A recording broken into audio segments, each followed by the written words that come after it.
Welcome back to First Take on 1 Samuel. Today we are going to be exploring 1 Samuel chapter 16 verses 1 through 13. And normally this is very raw and specifically kind of a first take on just our first impressions as we're reading through the narrative of 1 Samuel, but I thought that today we probably needed to take at least just a little bit of a time to go into the text just a little bit further and explain something, because this is such an important text. And so as we get started, I want to just do a little bit of review. Chapters 13 through 17 really are at the very core of the book and are explaining what the narrator, what God really wants us to know, the key themes of the book. We've seen Saul, the king, fall from honoring God, disobeying God. And in this chapter specifically, we see that the Spirit of the Lord is going to depart from him. And the Spirit of the Lord come on David in this chapter mightily. And so this is a key transition point, specifically right here in chapter 16. We see this happen. So Saul's been rejected as king, and here in chapter 16 we're going to see David get selected and anointed to be the next king of Israel. So as we get started in this chapter, remember that in chapter 15 we just saw Saul get rejected again, that his line will not be king in Israel. And God calls Samuel the prophet, also known as the kingmaker because he anoints kings. We see God call Samuel to go to Bethlehem, to the house of Jesse, to anoint the next king. Now the problem is, of course, that it's a little bit tricky to anoint another king when you still have the other king still ruling on the throne. As you can imagine, if Saul knew what Samuel was doing, he probably wouldn't be too happy about it. Samuel going to anoint the next king, that could be a lethal situation for Samuel, to say the least. So Samuel lets God know this. He's like, this could be a problem. And basically what ends up happening is Samuel goes to Bethlehem and says that he's going to make sacrifices to the Lord, which of course is not true, but he's going to do a little more than that while he's there. Now as he arrives towards Bethlehem, the town leaders see him coming, and let's just say that when a prophet comes to your town, he's not always coming for a good reason. Especially we've seen in Samuel's case, sometimes he's going there to judge the people. And so they're a little nervous. He comes to town. It's kind of like maybe when your mom unexpectedly opens the door to your room, and who knows what might be happening. So Samuel takes the people a bit off guard. They're a little bit worried when he's there, but he calms their fears, and he goes to the house of Jesse. And here is right when we get to the exact heart of the book. So Samuel goes to Jesse, tells him why he's there, but Samuel doesn't know the specific son of Jesse's that is going to be anointed king yet. God hasn't told him that. So he naturally assumes that it will be the oldest, the strongest, the best equipped to be king, at least from a world perspective. And God rejects the firstborn. And Samuel's confused. So he goes to the next son. And again, no, this isn't the one that God has chosen. And the next, and the next, and the next. And the narrator takes us through this succession to make the point that outward appearances, or prestige, or title, or skill level, these are not the things specifically that God is looking for. In fact, in the book, right in verse 7, it says that the Lord sees not as man sees. Man looks on the outward appearance, but the Lord looks on the heart. Yahweh looks on the heart.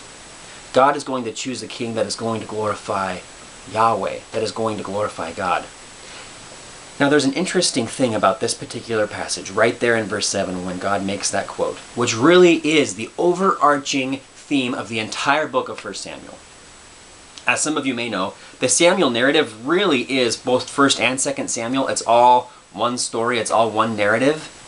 But they were broken up at some point into 1 Samuel and 2 Samuel. It very well could be that these fit more easily onto two separate scrolls, even though it's one story. And some of you might be familiar with what's called an envelope structure, especially it's more common in ancient Semitic or Eastern poetry, where the very center of the poem is the most key idea. So you might have an idea, another idea, the central idea, then it kind of mirrors those other ideas as it goes back. So it kind of makes an arrow from the beginning to the end, pointing towards the central idea. Well, I took my Hebrew Bible, here's my Hebrew Bible, and I looked at where 1 Samuel starts. In my particular Hebrew Bible, it starts on page 443 here. Then I went to where 1 Samuel ends, and it ends on page 503. 60 pages. The central page is page 473. That's 30 pages in, right exactly in the middle. Center of the page is verse 7. The Lord sees not as man sees.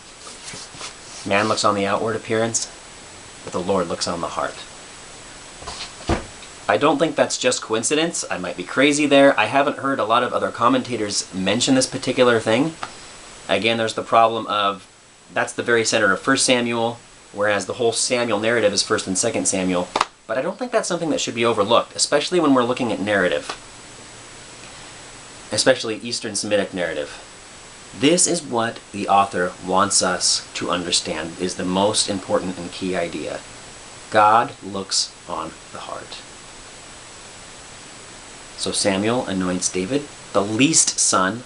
In fact, he's such the least son of Jesse that he's not even present. They have to go out into the fields and fetch him because they didn't even occur to them that he might be a possibility. And then we see that the Lord, or the Spirit of the Lord, rushes upon David in a mighty way. And then thus ends at the end of verse 13, and we'll discuss the rest of the chapter next week. What an amazing story. A few lessons that we can learn from this particular part of the narrative. Obviously, it's the central theme, which again we keep coming back to. The Lord looks on the heart. The Lord wants us to be used for His glory and not our own. Whatever physical gifts that He's given us to use, or whether we're more challenged than other people, God has made us the way we are on purpose for His glory. And oftentimes God uses the unlikely, the poor, the weak, the less physically talented by the world's standards. For His glory, He uses those people to do great things. And even if you are more talented or physically gifted, don't rely on your own strength. Constantly point back to God. Seek God's strength. Let Him use you in the abilities that He's given you. Another lesson I think that we can learn here too is that we see at the beginning of the story that Samuel is grieving over Saul and just his lack of how he's ruined the kingdom, basically, or been a disappointment to Samuel. There is a time to grieve. There is a time to grieve for our own sin or for the sins of others. But then we need to move on and still be seeking out what God has for us, seeking out and pursuing what God has for us to do. Get back up and continue down that path. I'd be very curious. I'm eager to know what you might think about what I've discussed here about 1 Samuel chapter 16, verses 1 through 13, and I very much welcome your comments. So please let me know, and I'd love to discuss it with you.